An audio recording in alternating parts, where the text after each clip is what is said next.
This celebrity has one of the most famous booties in Hollywood. Hi, I'm Veronica with WatchMojo.com, and today fitness guru and Nick Robinson is showing us some exercises to get that Jessica Biel butt. In order to get a butt like Jessica's, we have to do kind of what Jessica does. And Jessica has two secrets. The first one is that in order to have a really nice tush, you've got to take care of the baggage most women carry on top of your muscle.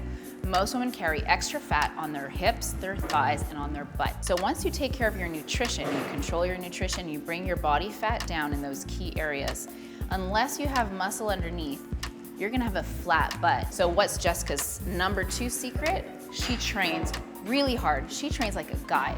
And what that means is she does really simple exercises, military style training, but she does them hardcore serious, and she puts on some weight to do some serious resistance training. If you train like this, like we're about to do, you too could have Jessica Biel's bubble butt.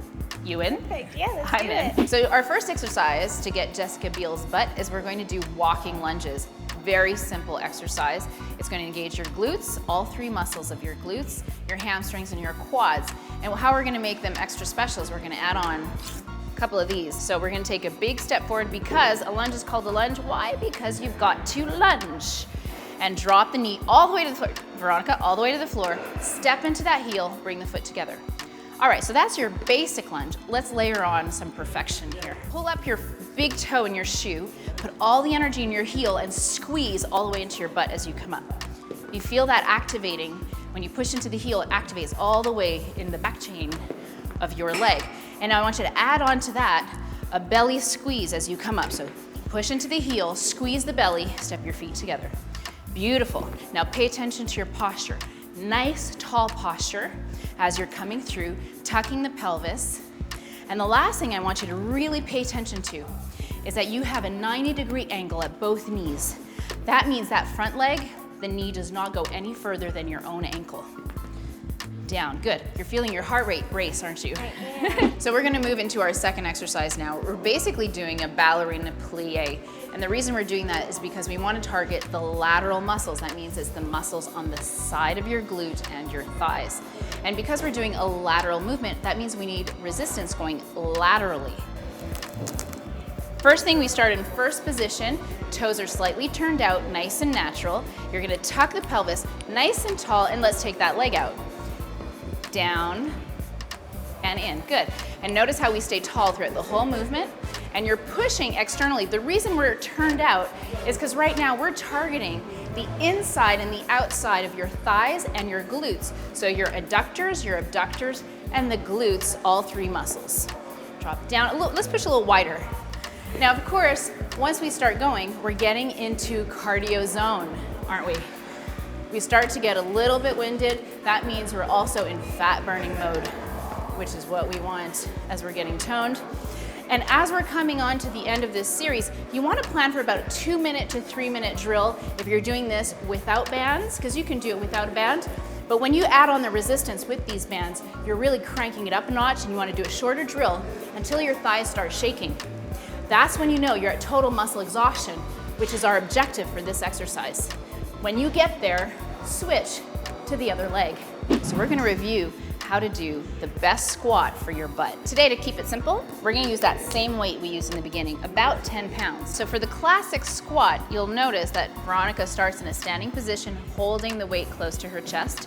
And as she extends her glutes back, she's counterbalancing the weight of her bum with the weight and pull it back into center. Now, what I want you to do, Veronica, is lift your toes up in your shoe as you go down so that it's like you're coming to sit down and you're extending your glutes, and then you're gonna push with your glutes nice and slow, tilting the pelvis, bringing it back together into the center, good. And the trick to the glutes, to developing glutes through the squats, is to really extend your bum back. Most people collapse forward, but since we're working the glutes, you really wanna think of extending the glute muscle in order to contract the glute muscle. Now, timing, you wanna go down nice and slow. 1, 2, 3, come back nice and slow. 1, 2, 3, keeping the toes up in the shoes, weight in the heels, 90-degree angle at the knees. Extend those arms to let yourself go back down a little bit deeper. And do it again.